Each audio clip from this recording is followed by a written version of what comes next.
Bonsoir Guillaume Pelletier. Bonsoir. Merci d'être sur le plateau de BFM TV. Vous dirigez la lettre de l'opinion.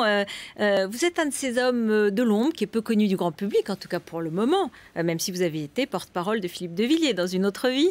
Mais aujourd'hui, vous êtes le conseiller UMP, le conseiller opinion. Et on dit que vous êtes devenu un peu la coqueluche des ministres, des dirigeants de l'UMP, que vous leur soufflez les formules choc, que vous analysez avec précision tous les phénomènes. Et on va en parler. Et vous êtes dans ces groupes qui phosphorent pour la réélection de Nicolas Sarkozy. On dit que c'est vous qui avez inventé le mot droite populaire, les phrases de Laurent Wauquiez sur les profiteurs du haut, les profiteurs du bas, les formules la France de Hollande, c'est la Grèce d'aujourd'hui, Hollande est en haut du toboggan, il vaut mieux être en bas de l'escalier, etc., etc. On va en parler. Voilà, alors ça me faisait plaisir de vous recevoir pour essayer de comprendre un petit peu comment vous arriviez à trouver toutes ces formules, comment vous analysiez la situation de l'opinion aujourd'hui, comment vous la voyez. Et d'abord revenir un peu sur votre itinéraire. Vous avez commencé par la droite extrême, Jean-Marie Le Pen, Bruno Maigret, puis Philippe de Villiers. Vous dites que c'était un péché de jeunesse en quelque sorte, mais ça imprègne beaucoup quand même ces idées. J'ai changé, je considérais quand j'avais 16 ou 17 ans que le monde était simple et que les solutions étaient simples, peut-être même simplistes. Et avec le temps qui passe, à l'image de ma génération, parce qu'il y a beaucoup de jeunes comme ça qui se sont posés un certain nombre de questions. Moi, je suis né à la politique entre François Mitterrand et Jacques Chirac, avec toutes ces affaires de corruption, le suicide d'un Premier ministre, c'était en 93-94. C'était extrêmement particulier. Et puis avec la maturité, l'expérience... Vous avez 35 ans. Voilà, je viens d'avoir 35 ans.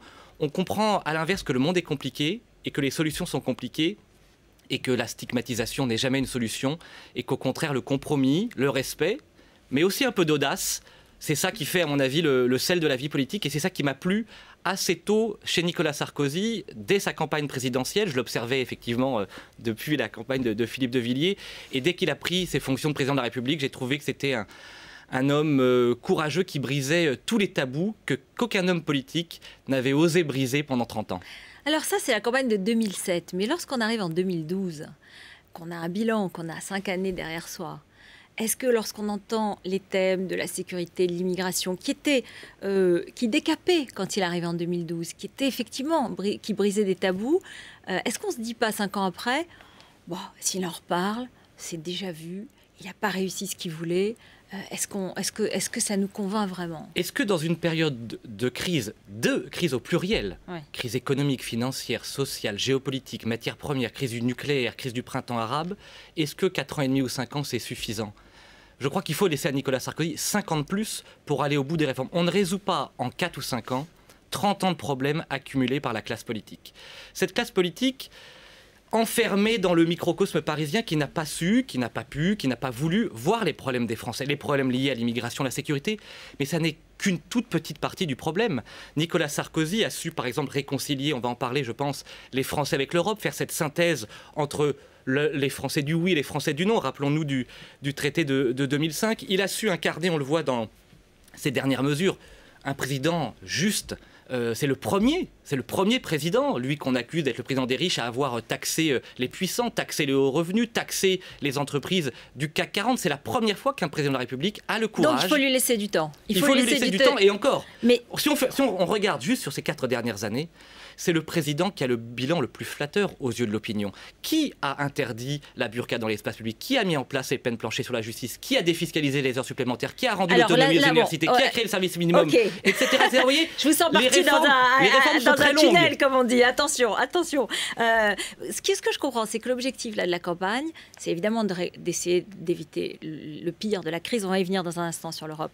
Mais c'est aussi, au quotidien, par le discours de Claude Guéant, par le discours de Laurent Wauquiez, de ramener ces électeurs qui sont allés vers Marine Le Pen et qui avaient voté pour Nicolas Sarkozy en 2007, de les ramener dans le giron sarkozyste. Mais pourquoi est-ce que vous croyez qu'en développant ces idées-là, c'est la seule manière, c'est la meilleure manière de les ramener, alors qu'ils disent tous les jours que leur préoccupation majeure, c'est d'abord le chômage?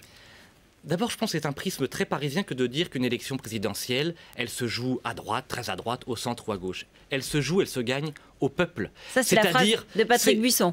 qui est un des conseillers aussi de Nicolas Sarkozy. Vous savez, de tous les analystes, de droite comme de gauche, objectifs, qui ont bien compris que les catégories populaires et les classes moyennes modestes tout particulièrement, qui représentent près d'un Français sur deux inscrits sur les listes électorales, étaient ceux qui avaient pris en pleine figure cette crise. Et quand on voit ce qui se passe en Grèce, baisse de 40% des traitements et salaires, en Espagne, 25% de chômeurs, aux États-Unis, un Américain sur 45 qui a perdu ou qui est en train de perdre son logement, on se dit qu'avec l'action extrêmement volontariste de Nicolas Sarkozy, on reste relativement préservé. Ça ne veut pas dire que tout va bien, bien au contraire. Ça ne veut pas dire qu'on a tout fait bien, bien au contraire. Ça veut dire qu'on a la chance d'avoir un capitaine dans la crise avec un volontarisme exceptionnel. Mais alors pourquoi ne pas parler seulement de cela, parce que c'est compliqué.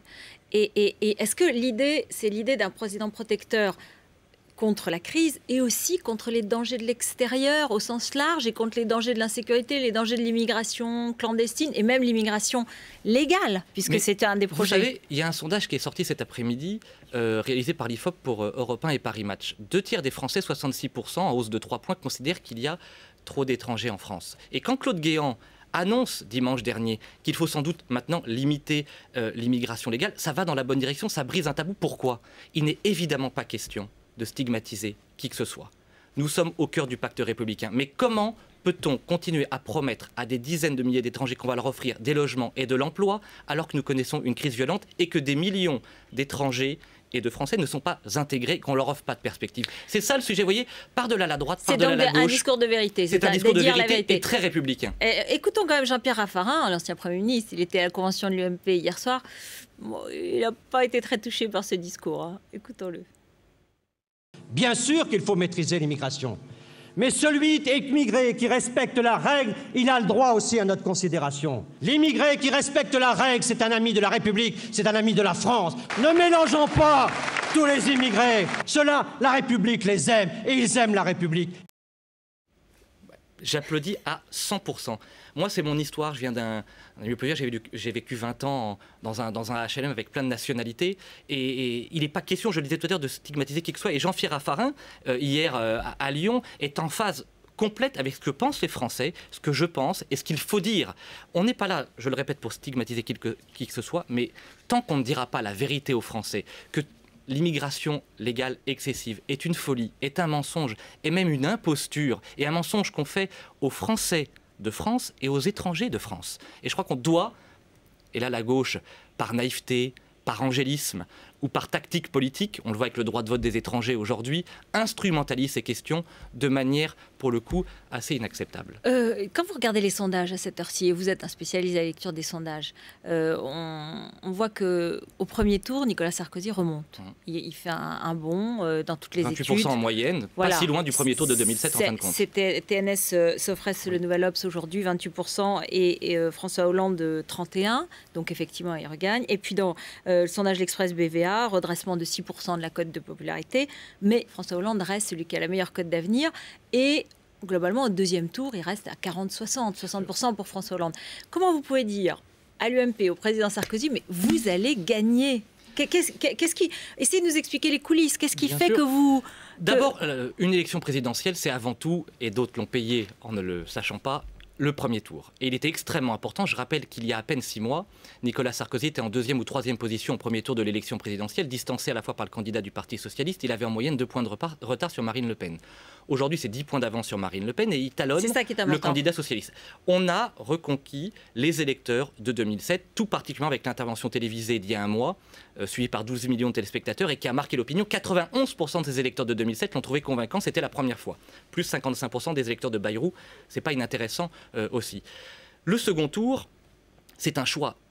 Une présidentielle, c'est ni un plébiscite, ni un référendum. Il n'est pas question de savoir si on aime ou on n'aime pas Sarkozy, si on aime ou on n'aime pas François Hollande. C'est un choix comparatif. À qui on laisse les clés?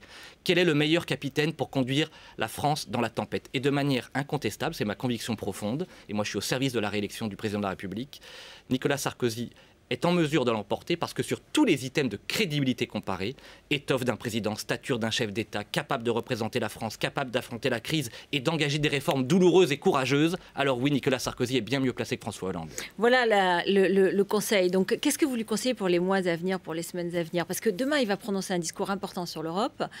Le problème, c'est qu'il va peut-être faire admettre, ou en tout cas commencer à annoncer aux Français qu'ils doivent abandonner une part de souveraineté pour que on redonne confiance aux Allemands. Et là, ça monte. La grogne anti-Merkel commence à monter. On entend François Bayrou, on entend François Hollande et d'autres leaders qui commencent à dire on a donné les clés à Madame Merkel. Je pense que c'est beaucoup plus compliqué que ça et que le débat auquel j'ai participé il y a quelques années entre fédéralisme et souverainisme est un débat périmé déjà. Oui, périmé. Mais... C'est-à-dire qu'aujourd'hui, le peuple français, qui est un peuple toujours plein de paradoxes, nous dit la chose suivante, a raison. On veut plus d'Europe, parce qu'on ne s'en sortira qu'à plusieurs.